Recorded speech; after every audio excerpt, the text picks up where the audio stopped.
Bonsoir Christophe Guilluy. Bonsoir. Merci de venir au Club de la Presse pour répondre aux questions d'Eugénie Bastier et d'Olivier Duhamel.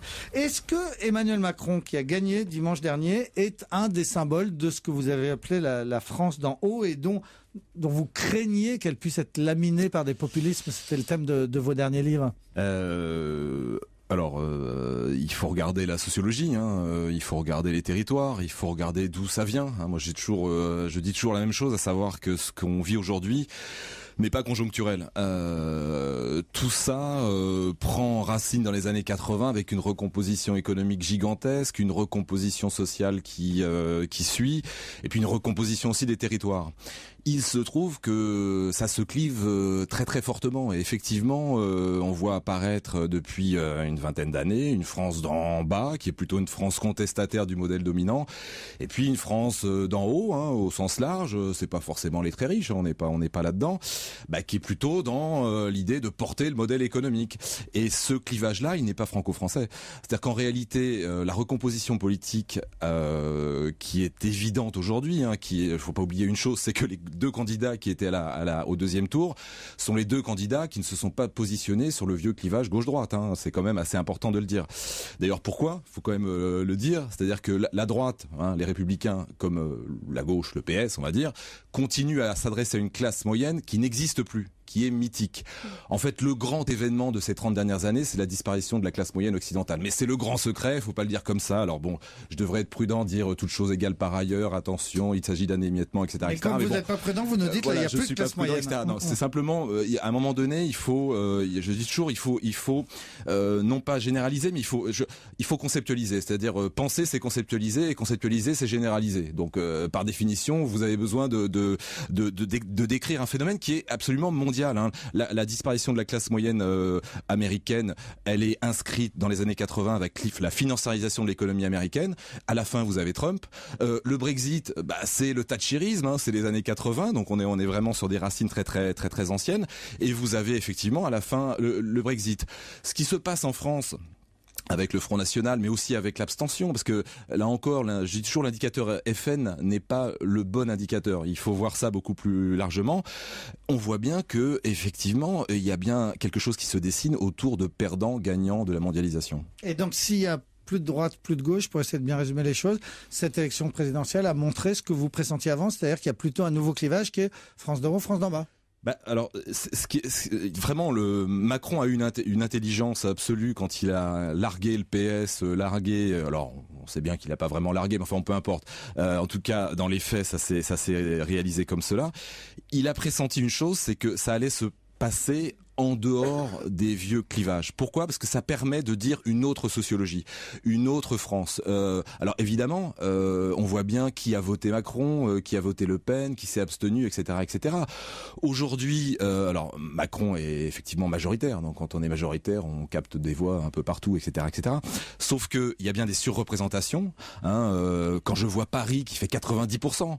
D'ailleurs, c'est intéressant Paris parce que c'est la bourgeoisie de gauche et la bourgeoisie de droite qui a voté Macron. La nouvelle bourgeoisie et l'ancienne. Tous unis finalement en direction du grand modèle économique mondialisé.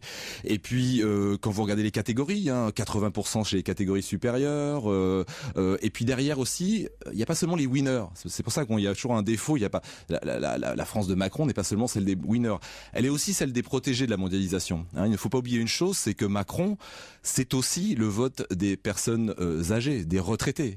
C'est-à-dire que c'est toujours le paradoxe, c'est-à-dire qu'on se dit c'est un candidat jeune qui est forcément élu par des jeunes, sauf que on voit bien une très grande surreprésentation du vote au-delà des 60 ans et des 70 ans. Ça veut dire quoi ? Ça veut dire que vous avez la France des gagnants, vous avez la France des protégés de la mondialisation, on peut dire les retraités, etc., qui sont pas forcément riches, etc. Et puis il y a aussi une partie de la fonction publique qui a voté Macron. Donc on voit bien ce gros bloc, qui est quand même un bloc assez important. Mais j'allais dire, quand on regarde les choses plus finement, par exemple en termes d'inscrits, Macron c'est 40% des inscrits, il y a bien tout le reste, ça se répartit dans l'abstention, ça se répartit au Front National, et le reste est très très clivé socialement. C'est pour ça que je parle d'un vote de classe. Ce qui est devant nous, en fait, c'est un nouveau conflit de classe avec des nouvelles catégories sociales. C'est le retour de marxisme peut-être, mais ça Oui, nous amènerait trop loin. Une justement- question d'Eugénie Bastier. Justement, il y a une question que je voulais vous poser là-dessus, c'est qu'il y a un article dans Le Monde qui est paru hier ou avant-hier qui s'appelle It's not the economy stupid, en référence à la phrase de Clinton à Bush où pendant un débat, il lui avait dit Is the economy stupid, en disant finalement il faut parler de pouvoir d'achat, non pas de valeur. Les Américains n'en ont rien à foutre des valeurs, il faut parler de pouvoir d'achat. Et cet article du Monde disait non, en fait la question n'est pas économique, et évoquait le stress culturel qui poussait finalement les gens à voter pour le populisme. Et il évoquait, alors il parlait de la Suède et du Danemark par exemple, où il n'y a pas beaucoup de chômage, mais il y a des partis populistes, et à l'inverse au Portugal où il y a un très fort chômage, mais où il n'y a pas de parti populiste ni de proposition populiste. Donc la question que je voulais vous poser, c'est est-ce qu'il y a forcément un lien entre l'insécurité économique et le vote populiste, et l'insécurité économique et l'insécurité culturelle, parce que c'est un peu le lien que vous faites dans vos ouvrages. Est-ce que ce lien-là, il est forcément systématique? Christophe Guillouis. Je crois que continuer à opposer les raisons économiques et sociales d'un côté, les raisons culturelles de l'autre, est absurde. C'est-à-dire les gens ont un cerveau, ils peuvent penser deux choses à la fois, ils peuvent penser l'économie, ils peuvent penser leurs revenus, ils peuvent penser leur emploi, et puis aussi la question culturelle, la question identitaire, etc. Tout ça peut se faire dans le même individu. Les gens sont comme nous, c'est-à-dire qu'ils peuvent penser deux choses à la fois. Ce qui est intéressant, c'est que la question, effectivement, peut être comme, par exemple, au Danemark, en Suisse, dans des pays riches. Vous prenez la Suisse est riche dans les grandes villes, mais aussi dans les villages, etc. Donc, vraiment, sauf que ça va quand même se recliver à l'intérieur des catégories sociales. C'est-à-dire qu'on voit bien qu'en réalité, l'insécurité culturelle, elle est exprimée ou pas. Elle est présente, tout le monde se pose des questions autour de ces questions-là, mais elle va être affichée ou non en fonction de la position sociale. Pourquoi ? Parce que l'insécurité culturelle, elle est évidemment beaucoup plus facilement ressentie quand on est en bas que en haut. C'est pour ça que sur toutes les questions sensibles, immigration, islam, j'en passe et des meilleurs, etc., vous allez toujours retrouver un clivage très marqué socialement. Donc évidemment, ça permet aux gens d'en haut de dire bah oui, c'est parce que ce sont des abrutis qui ne sont pas allés à l'ENA ou à Sciences Po, donc ils votent Front National ou pour un Trump aux États-Unis, etc., etc. Non, en réalité, ce qui différencie les électorats sur cette question de la sécurité culturelle, c'est ai-je ou non les moyens de la frontière invisible. Ouais, ce que j'appelle la frontière invisible, c'est vous pouvez effectivement tenir le discours de la société ouverte, de plus de frontières, et puis dans le même temps, choisir votre lieu de résidence, votre immeuble, mettre vos enfants dans le privé, contourner la carte scolaire, etc. Même vivre dans un quartier multiculturel, mais en achetant un loft à 600 000 €, vous êtes à peu près sûr de votre voisinage, etc., etc. Donc vous n'avez pas besoin d'afficher une problématique, j'allais dire culturelle ou identitaire forte, puisque vous allez la gérer vous-même. Donc la question est bien la question des moyens de gérer cette question-là, et donc de la frontière invisible. Alors Christophe Guillouis, la prochaine question est d'Olivier Duhamel, mais elle sera juste après la pub. À tout de suite. Et vous pouvez nous rejoindre sur Internet, suivez l'émission en direct et en vidéo sur europe1.fr. 19h, 20h. Le Club de la Presse d'Europe 1. La suite du Club de la Presse d'Europe 1 avec vous, Nicolas Poincaré, avec Eugénie Bastier du Figaro, Olivier Duhamel et Maud Descamps pour les réseaux sociaux. Vous recevez le géographe et essayiste Christophe Guillouis, auteur notamment du livre Le crépuscule de la France d'en haut, paru chez Flammarion. Et Christophe Guillouis, c'est Olivier Duhamel qui vous pose la prochaine question. Et ce qui me dérange un peu avec votre concept en bas en haut, même si je tiens à dire d'abord qu'il recouvre une réalité très importante et dont il faut avoir conscience, bien entendu, c'est que ça approche de ce discours sur le peuple contre les élites, et ça n'a pas beaucoup de sens quand les gens votent à 33% d'un côté et à 66% de l'autre. On peut pas dire qu'il y a 66% d'élite et 33% de peuple, ou qu'il y a 66% de gens en haut et 33% en bas. C'est pour ça que il me semble que ce sont des mots qui, dans le fond, même si c'est pas du tout évidemment votre intention, qui dans le fond ont une forme de légitimation implicite des partis populistes, pour employer ce terme un peu approximatif, et alors que ça ne correspond pas à la réalité, que ce ne sont pas les bons mots en quelque sorte. Alors, on est dans le grand débat, à savoir, est-ce que la France c'est encore une grande classe moyenne intégrée, consensuelle, etc., etc. Moi, c'est pas mon objection, je dis pas oui, que ça... bien sûr. Ah, d'accord. Alors déjà, j'utilise très rarement le mot élite. Je trouve que c'est... Et d'ailleurs, je l'ai écrit, mon idée, c'est précisément de ne pas cibler le tout en haut. D'ailleurs, je dis toujours, les pauvres n'ont pas de problème avec les riches, c'est la bourgeoisie qui a des problèmes avec les riches et les élites. Donc c'est encore un autre débat. On peut aller à l'infini là-dedans. Oui. Et d'ailleurs, même ce 1% sert la bourgeoisie. Donc, je peux même aller encore plus loin dans le démontage de l'argument autour des élites.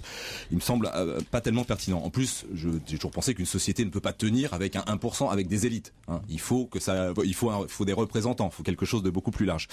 Et donc, ce qui m'intéresse moi, c'est comment ça se clive, mais de façon large. Quand je parle de France d'en haut, je parle pas seulement des riches, je parle effectivement des gagnants, des gens qui sont en haut, etc. Mais il y a aussi tout ce monde protégé, etc.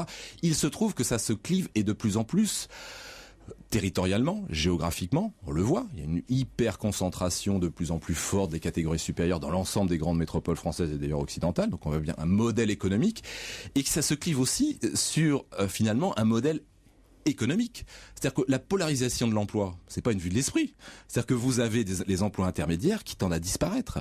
Vous avez réellement aujourd'hui un clivage dans le monde du travail autour d'un côté les très très intégrés, très qualifiés, très très très bien rémunérés, et puis de l'autre des peu qualifiés, etc. Mais c'est loin. Ce que je veux dire, c'est que c'est loin d'être le seul clivage. Alors, je suis peut-être déformé parce que moi je vis à moitié en PACA, mais je peux vous dire qu'en PACA, où le Front National fait quand même des scores très très très élevés, c'est pas et loin de là, principalement des gens qui sont les laissés pour compte, les oubliés et tout. Ce sont des retraités, souvent assez riches, enfin plus riches que beaucoup d'autres retraités qui votent pas de la même manière. Ce sont pour d'autres des gens qui sont vraiment devenus racistes parce que c'est comme ça, et ça correspond pas à ce clivage-là. Alors là, je peux vous le dire ça. On peut à chaque fois zoomer. Oui. On peut regarder de près, etc. Et effectivement, plus vous zoomez, plus vous avez de la diversité. Oui. Donc je zoome trop, quoi. Non, mais par exemple, si je travaille par exemple à la Courneuve, il y a des gens qui payent l'ISF à la Courneuve. Ça veut dire qu'il y a des riches, parce que c'est une commune riche. Vous avez zoomé sur Paris tout à l'heure. Oui, non, mais bien sûr. Mais je veux dire, il y a aussi des ménages pauvres. Il y a des ménages pauvres à Paris, comme il y en a à Neuilly, etc., etc. On peut. Bon, sauf que vous avez quand même une sociologie. Elle est évidente depuis, pas aujourd'hui, depuis 20 ans. Aujourd'hui, la majorité des ouvriers votent Front National. Aujourd'hui, la majorité des catégories populaires sont ou dans l'abstention ou dans le vote Front National. Donc vous avez quand même un gros bloc, une sociologie qui est de plus prolétarisée, de plus en plus. C'est-à-dire qu'aujourd'hui, le Front National est plus prolétarisé que ne l'était le Parti communiste dans les années 60. Ça veut quand même dire quelque chose. On doit quand même ouvrir les yeux là-dessus. Vous exagérez, mais c'est assez juste. Ah non, j'ai comparé vraiment les sociologies. Pourquoi ? Le gros problème de ce monde d'en bas, qui est très large, parce que quand je dis disparition de la classe moyenne, c'est un peu choc comme ça, mais on voit bien finalement des gens qui se sont désaffiliés au fur et à mesure de la sortie de la classe moyenne. Ça a commencé avec les ouvriers, ça se poursuit avec les employés, et maintenant des professions intermédiaires, y compris de la petite fonction publique. Donc on voit bien que ce processus de désaffiliation, il est engagé, il est long. C'est pour ça que je dis que tous ces gens-là se retrouvent où ? Pas tous dans le Front National. Si le Front National captait l'ensemble de ces catégories, il serait déjà au pouvoir depuis très très très longtemps. Mais aussi dans l'abstention, dans une forme de désaffiliation. Le gros problème aujourd'hui, par rapport à, on va dire, les années 60, etc. Le problème n'est pas qu'il y ait un haut et un bas. Il y a toujours eu un haut et un bas. Le problème, c'est que pour la première fois, vous avez ce monde qui est un monde invisible. C'est pour ça que moi, j'insiste beaucoup sur, et peut-être exagérément, vous allez me dire, sur l'idée de catégorie sociale, parce que je pense qu'il faut la rendre visible. C'est que, traditionnellement, vous aviez une classe populaire, du temps du Parti communiste, voilà, la classe ouvrière qui votait communiste, sauf qu'en haut, il y avait des intellectuels qui représentaient ces catégories populaires. Il y avait toute une frange de cette France d'en haut qui parlait au nom, on va dire, de ces catégories populaires. Qui étaient fils d'ouvriers. Eh bien sûr. Donc ça pose une question. C'est que la question n'est pas qu'il y ait un haut et un bas. La question, c'est que le haut soit exemplaire pour le bas. Pour que le bas suive le haut, il faut des gens exemplaires. Aujourd'hui, moi, ce qui me fascine, c'est que effectivement, on peut dire Marine Le Pen, elle est pas terrible, machin. Enfin bon, le Front National, c'est quand même pas. Et bon, ou Trump est un type qui vient des médias. Enfin bref, c'est pas terrible ce qu'il représente. Sauf mais on doit se poser. Ce sont les seuls à avoir incarné. On doit se poser la question de pourquoi aussi peu de gens vont vers ces catégories. Et quand je cible la classe politique, c'est toute cette frange, ce monde d'en haut, ce monde. Pour moi, le problème, il est la révolution intellectuelle du monde d'en haut. C'est qu'il faut, nous, être mobiles en haut. Moi, je suis frappé, par exemple, le monde de l'université. Alors, on peut dire aussi de la presse, mais bon, on a tellement tapé sur la presse, c'est pas la peine d'en rajouter. Bon, ça, c'est inutile. Non, mais voyez, le monde universitaire, vous connaissez parfaitement. il est quand même assez monolithique. Il est dans la reproduction sociale. Moi, ce qui me frappe et ce que je dénonce et ce qui me révolte un peu, c'est que finalement, ce monde d'en haut qui nous vend la société ouverte à longueur de journée. D'ailleurs, j'observe que les gens ne sont pas contre la société ouverte. Ça, c'est de la sémantique qui est un piège. La classe ouvrière, les catégories populaires n'ont jamais été contre la mondialisation ou l'Europe. C'est simplement qu'ils ont fait un constat basique de leur niveau de vie et ils se sont dit bon bah finalement ça marche pas terrible. À nous de leur prouver que ça peut marcher. Mais quand j'observe ce monde d'en haut, cette espèce d'assèchement de la pensée, je pense que le véritable problème, il est là. Une dernière pause de Eugénie Bastier, une dernière pause et on se retrouve avec le géographe Christophe Guilluy, invité du Club de la Presse. À tout de suite. Et vous continuez de poser vos questions sur Twitter avec le hashtag Un Soir et sur la page Facebook d'Europe 1.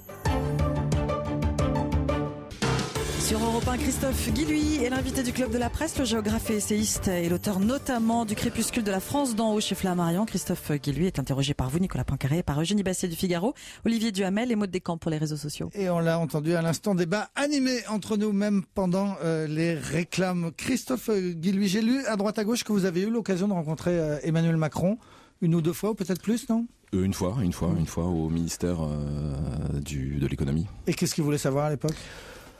Il voulait avoir une idée plus précise de ce qu'était cette France périphérique, ce qui était effectivement cette France des catégories populaires, des nouvelles catégories populaires, de ce qui était hier d'ailleurs le socle de la classe moyenne, hein, justement, on y revient. Et puis parler un peu des dynamiques territoriales. Il vous a paru sensible à ces questions-là ? Alors moi, ça s'est très bien passé. Je me pose plus la question de savoir de ce qui rentre ou non dans le cerveau d'un politique. Je veux dire, ça rentre. Après, qu'est-ce qu'ils en font, je n'en sais rien. Mais j'allais dire que sur le diagnostic, il était assez d'accord sur les fondamentaux. Et dernier mot, s'il vous rappelle demain pour vous demander un coup de main ? Mais moi, mon boulot, c'est, j'allais dire, je radote avec les catégories populaires depuis 20 ans. Si je peux faire avancer ces idées-là, c'est évidemment essentiel pour moi. Eugénie Bastier. Oui, pendant l'entre-deux-tours, on a assisté à une séquence assez impressionnante à Whirlpool le face-à-face entre Marine Le Pen et Emmanuel Macron, justement avec des perdants de la mondialisation, des vaincus de la mondialisation qui avaient perdu leur emploi à cause des délocalisations. Et on avait d'un côté une candidate assez démagogique qui disait tout va rester comme avant, et de l'autre un candidat qui faisait la pédagogie du TINA, du There is no alternative, en disant vous allez devoir vous former. Et la question, c'était vraiment très troublant. On se demandait il y a un référendum pour ou contre la mondialisation, mais est-ce que vraiment on peut être contre la mondialisation ? Et la question, c'est qu'est-ce qu'on fait de cette France périphérique ? Est-ce qu'on peut, comme le propose Emmanuel Macron, la faire rentrer, la mondialisation, finalement la start-upiser, la métropoliser ? Ou est-ce qu'il faut, au contraire, faire ralentir tout le monde en disant, dire aux gagnants de la mondialisation, vous devez ralentir ? Ou est-ce qu'il faut dire aux perdants, à vous d'accélérer ? C'est ça la question qui se pose. C'est le géographe Gérard Dumont qui parle d'idéologie de la métropolisation. Je crois qu'il a assez raison. Là encore, on en parlait tout à l'heure avec la cartographie. Quand on montre une carte des métropoles en France, on a l'impression que c'est la seule représentation possible du pays. Mais sauf qu'on peut faire le négatif de cette carte, c'est la répartition des catégories populaires. Vous voyez que les deux territoires sont complètement inversés. Donc ça veut dire quoi ? Ça veut dire qu'on a un système. C'est pour ça que je trouve que le débat pour ou contre la mondialisation, pour ou contre le libéralisme, on se fait plaisir, mais ça sert à rien. La mondialisation, elle est là, etc. La question est comment je profite d'un système qui effectivement crée de la richesse. Objectivement, quand on regarde le PIB de la France, il s'est pas effondré ces dernières années, il a cessé de croître, sauf qu'il intègre de moins en moins économiquement. Donc c'est tout le problème des démocraties occidentales aujourd'hui, c'est-à-dire que si on avait un modèle économique totalement nul, on pourrait se dire on passe à autre chose. Sauf que là, on a un modèle qui crée des richesses, qui crée finalement énormément d'argent. La question, c'est comment ça marche pour ceux qui ne sont pas intégrés. Et effectivement, géographiquement, on les voit, ils sont dans cette France périphérique, des petites villes, des zones rurales, etc. Il y a eu très longtemps et encore maintenant cette idée que par ruissellement, l'idée du ruissellement. Bon, alors ça, j'allais dire que c'est la pensée magique. Quand on sait plus quoi dire, on dit par ruissellement, le développement des grandes métropoles va arriver au fin fond de la Picardie. Dès qu'il y a plus de riches, moyen de pauvres. Ok, non, mais ce que je veux dire, c'est que les gens se sont dit oui, peut-être que ça va marcher. Sauf que ils ont fait un constat, c'est-à-dire que ça fait 20 ans qu'on leur dit ça. C'est pas seulement, c'est pour ça qu'on parle de vote protestataire, de gens énervés, etc. Non, ils ont joué le jeu j'allais dire vraiment de la mondialisation. Il faut pas oublier que les gens ont accepté des changements dans leurs conditions de travail. Je veux dire, quand vous voyez les usines agroalimentaires justement dans cette France périphérique, les gens se lèvent à 3 heures du mat, ils font 3 heures, ils repartent, ils reviennent. Enfin, je veux dire, ils ont accepté l'adaptation. C'est pas un problème. Sauf que depuis 20 ans, le chômage se concentre toujours sur les mêmes catégories, l'emploi à temps partiel se concentre toujours sur les mêmes catégories, et on voit bien qu'il y a un modèle, j'allais dire non pas alternatif, mais complémentaire à inventer sur ces territoires. Protectionnisme, par exemple. Un plan Marshall pour la France. Je n'en sais rien, moi je suis pas économiste, oui. mais par contre, le fait d'avoir fascisé la question du protectionnisme, oui. Évidemment, exclut directement la réflexion autour de ce modèle-là. Je ne sais pas s'il faut un peu de protectionnisme, beaucoup, etc. Ce que je sais en revanche, c'est qu'il y a des élus sur place, qu'ils soient de gauche ou de droite, qui ont beaucoup d'idées de développement pertinent sur leur territoire. Sauf que le problème n'est pas, parce que le problème n'est pas qu'on a raté, on n'a pas été capable de construire des politiques d'aménagement du territoire au sens propre du terme dans un pays. On a été capable, par exemple, de faire une transition considérable avec les agriculteurs, où on est passé d'un pays où il y avait 15-20% de la population active agricole, où il y en a 3%. Et bon, aujourd'hui, il y a des problèmes dans ce monde, mais sans drame. On a été capable d'intégrer 1,5 million de rapatriés. Donc il y a eu des capacités politiques inouïes, et là, on n'y est pas arrivé du tout. Est-ce que c'est parce que ce sont des mauvaises politiques, ou est-ce que c'est parce qu'il n'y a pas de no solution, pas de solution? Passionnante question et une réponse très très courte, si c'est possible. C'est impossible, mais en tout cas, ce que je veux dire, c'est que le problème, il est mondial. Mais si on ne réfléchit pas à un modèle complémentaire sur ces territoires-là, vraiment, il y a un gros risque pour l'ensemble des démocraties occidentales. Merci beaucoup, notamment pour cette dernière réponse extrêmement rapide. Christophe Guilluy, l'auteur du Crépuscule de la France d'en haut chez Flammarion, le géographe très connu, invité du Club de la Presse ce soir, face à Eugénie Bastier et Olivier Duhamel.